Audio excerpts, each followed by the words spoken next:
Hi students, let's look at this question here which is taken from the year 2022 paper 2 question 9.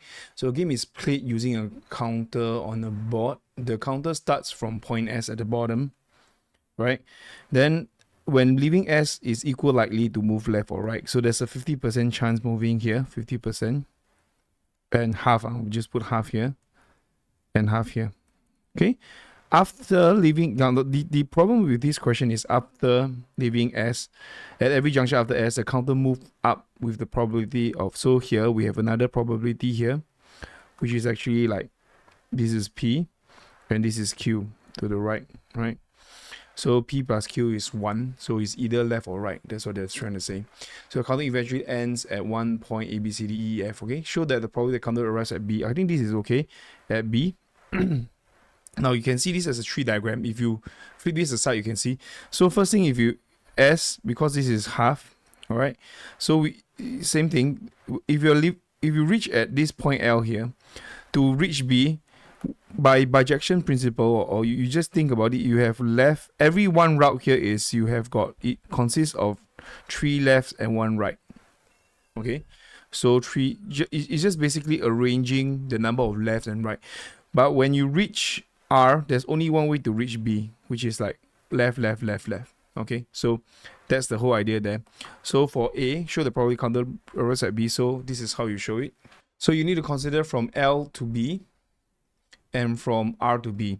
Okay, obviously there's a half chance of arriving to L. So there's half times from L to B, and after which another half here, multiplied by from R to B.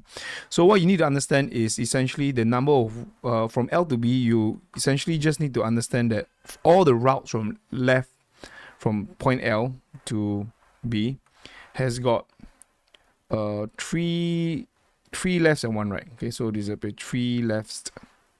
This is what we call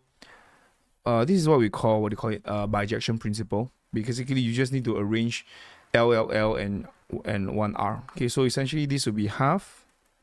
And the number of ways to arrange 3 lefts and 1 R. The operations of turning lefts, they are all identical to each other. So essentially this is arranging four objects where 3 of them are identical. So this is 3 factorial here. Okay, then essentially you can put 4 choose 3 as well, not an issue. Then after we have left, turning left is P, right? P cubed. And after which this is 1Q. This one from right to be half right. So once you reach here, there's only left. So there are only 4 lefts here. Okay, so this case here, what we get is P4. I think once we key in calculator, this is quite okay. So this will be 2P cubed Q plus half P4. Right, should. There you go. Great. I think understanding the question for part A is important for part B. So let's look at the part B here. John and Kath each play this game, and their counters both arrive at B. Okay, find the, in terms of P and simply fraction, for probably that John Kath counter follow exactly the same route. Okay, great. So let's look at how we can do that. I think we need to consider 2 cases. So case 1 is where he takes, if John takes a right turn, I think this is the easiest way. Then at maybe at S. Okay, then this one takes right turn at S as well. Okay, this is important. So essentially what we're saying is, what's the probability of them arriving at B here by taking the right turn here? So you think about it, the probability here would then just be half, takes right turn is half, then to reach at B would be P. So that will be P to the power 4. Okay, so this is when John takes a right turn to reach, take right at S, then from S to B. Then, okay, so that's the idea there. So this is for John, then this is for Kath. So this is the probability here that we're looking at. Then case number 2, takes left, at S. This case here, similarly, you just half. Then after which, what we do is, say, because there are 4 cases, right, 4 routes here, you think about it, if you're John, you take this route here, the chance of you taking this route. Meaning to say, if John take this route, then Kath has to also take this route, right? So for every one, but there are four routes here. So if say John take this route, it will be P cube times Q. So this will be half times P cube times Q. This is what John will take. Then Kath has to take the same route, half P cube times Q as well, right? So this case here. But then after which, don't forget because there are 4 such routes. Okay, 4 routes. You usually multiply by 4. That's the main thing there. So there you go. You have like 1, then you have got 2. Sorry. 2, the second one, then after you have the third, and then you obviously you have the fourth here. The fourth, which is this guy. So this is the first route. First route is here. Then second route will be here. Second route will be here. Then third route will be here. Then the fourth route will be obviously here. Okay, so that's the main thing there. So once we get it, now take note, this is actually a conditional probability because their counters both is already given that both of their counters arrive at B. Okay, if this statement is not there, then you add these both up, that will be your what do you call it, your solution. But now, given that both of them already arrived at B, so it's a conditional probability. So the probability they're looking at is essentially just add both of these up. So this case here, so hence required probability here. So essentially this is what's going on. For the top one, well, I'm just going to add these both up. That will be, okay, just add these both up. So this square multiplied by 4, actually you can cancel it off later. Then both of them arrive at B will just square of this, right? So meaning to say John counter would have this probability and Kath counter will have this probability as well. So I'm just going to square the first part. There you go. So I'm just going to simplify everything. Okay, I left a square here. I'd like to factorize the half P cube out from the denominator. So half P cube.